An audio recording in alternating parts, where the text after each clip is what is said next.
शुरू परवरदिगार के नाम से जो बड़ा मेहरबान और निहायत रहम वाला है।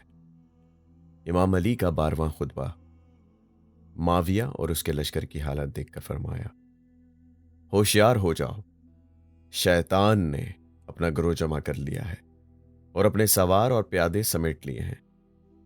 और मेरे साथ तो मेरी दीनी बसीरत है, न कभी मेरे नफ्स ने मुझे धोखा दिया, न कभी मैं शक व शुबा में मुब्तला हुआ।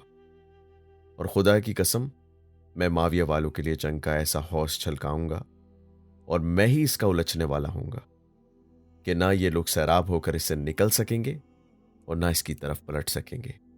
जब तला और जुबैर बैत तोड़कर बीबी आयशा के हमरा बसरा रवाना हो गए तो आपने फरमाया कि अगर तला और जुबैर वगैरह माविया के उकसाने पर मैदान में आ गए हैं तो कुछ परवाह नहीं, मेरे साथ दीनी बसीरत है।